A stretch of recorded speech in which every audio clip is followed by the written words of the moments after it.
Good morning and welcome back to another episode of SmartFox TV. We hope you enjoy this episode.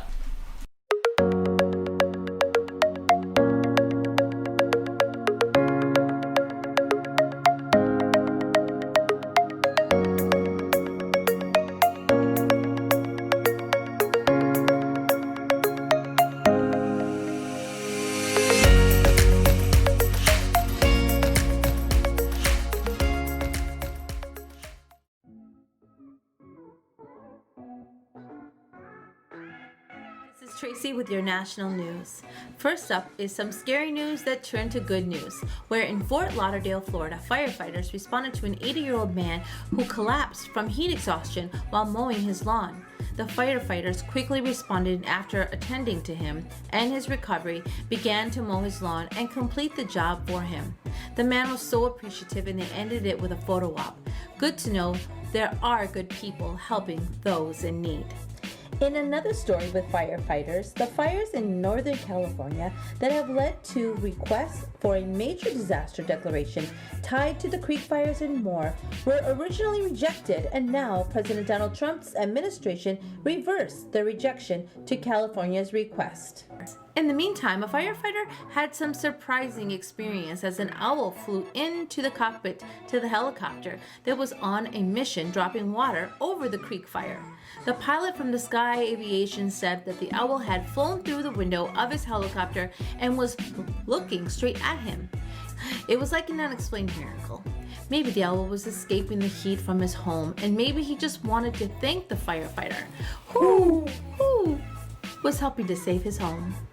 Mackie the lemur that went missing, or was stolen that is, was found in a playground at the Lutheran church where he was spotted in the parking lot. Later, he jumped over the fence into the preschool play area and was hiding in one of the children's playhouses. The students described the experience with excitement on how they were able to keep Mackie safe and while waiting for the authorities to take Mackie home. Mackie is the oldest of 16 lemurs that live in the zoo, and we are sure glad to know that he is back safe. Another situation with theft, this time with a pumpkin.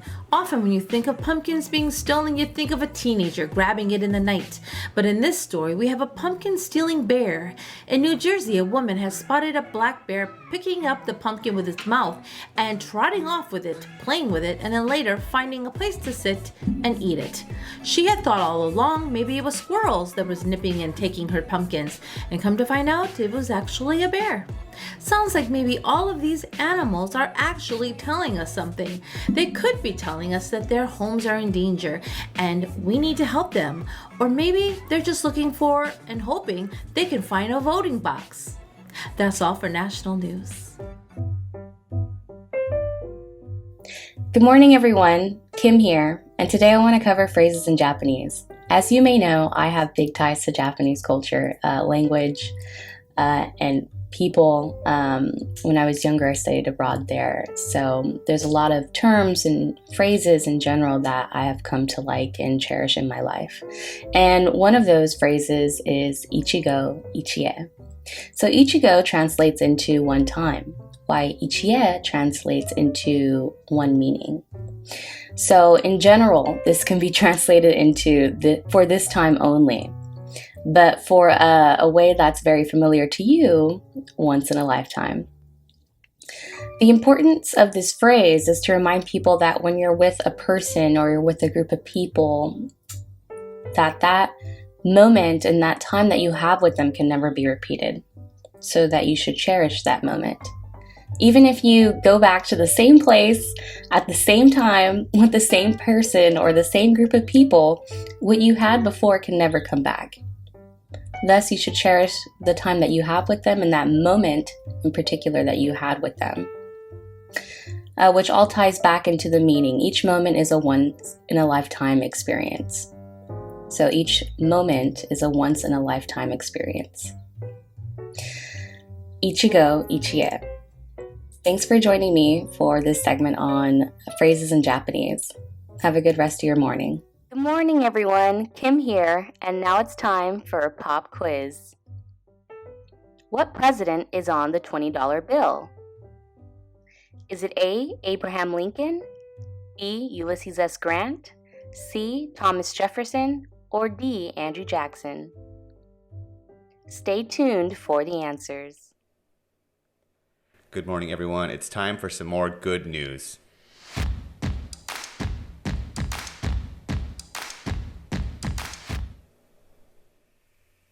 So first, we go to New Zealand. In New Zealand, Jacinda Ardern was re-elected in a landslide, and it's not surprising, as New Zealand has become the envy of the world with its COVID success. And then, in the city of Huntly, a group of New Zealanders took action at a local restaurant after a random emergency left only the cook. The customers ran the register, they served and did everything a normal restaurant would do, or normal employees of a restaurant would do. They just did it because they wanted food and they felt bad for the chef. I mean, really, could New Zealand do any wrong these days? That's the first bit of good news.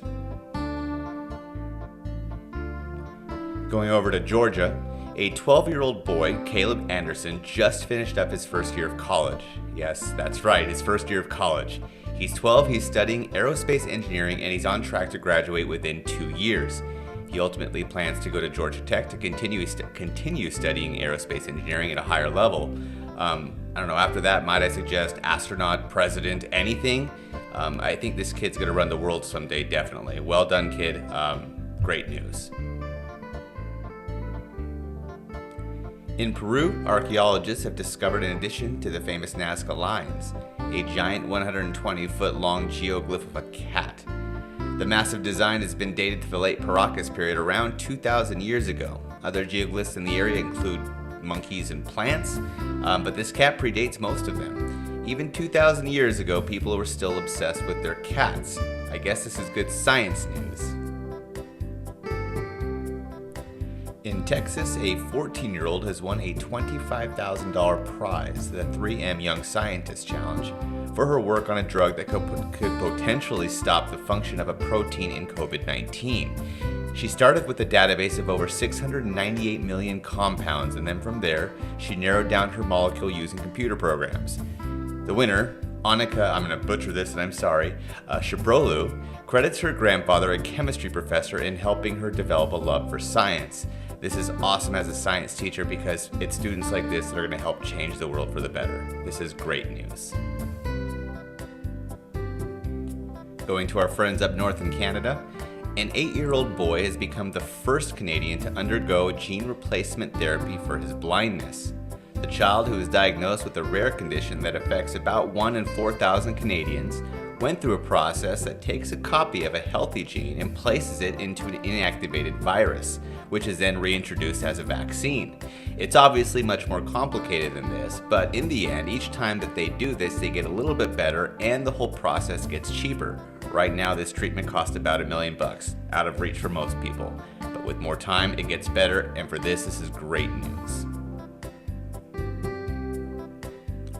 We're going to wrap up this week's good news here in California with 3 different stories. We're going to start off up north. So up north, it's been ravaged by wildfires. Well, the Bureau of Land Management and a nonprofit are working together to hopefully redesign our forests so they are less wildfire prone.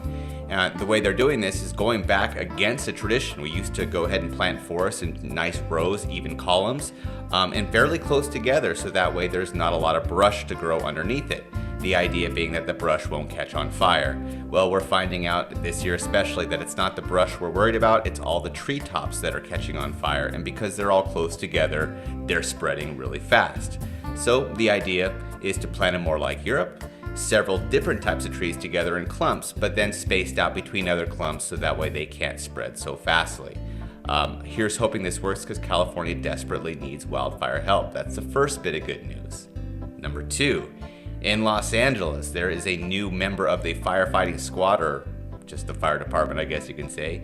A firefighting robot has joined the front lines for the first time and helped put out a fire. This is awesome news because firefighters are always putting their lives in danger to put out fires, and oftentimes just for property. Well, a robot can go inside of a burning building. They can put the fire out from inside and thus save the lives of firefighters, or at least prevent their lives from being in danger. outstanding news. And number 3, best for last. I talked about this last week. There was a lemur napping up north in San Francisco. Well, they found the lemur. A 5-year-old boy spotted the lemur playing at a playground by his church. I guess he had to play. He got a reward, $100 for every year the lemur's been alive, $2,100 to a 5-year-old. That's awesome. Spectacular news. We found the lemur. That's the way we're going to wrap it up. I'm Chris Yates. Till next time. Good morning, everyone. Kim here. And now it's time for the results of the pop quiz. What president is on the $20 bill? Is it A, Abraham Lincoln, B, Ulysses S. Grant, C, Thomas Jefferson, or D, Andrew Jackson? If you chose D for Andrew Jackson, you are correct. Andrew Jackson served as America's 7th president. His presidency lasted 2 terms, which ran from 1829 to 1837. Thanks for tuning in to another round of Pop Quiz. Thanks for watching SmartFox TV. I'm Chris Yates. I'm Kim. I'm Sally. I'm Tracy. Until next time, stay Stay foxy. foxy.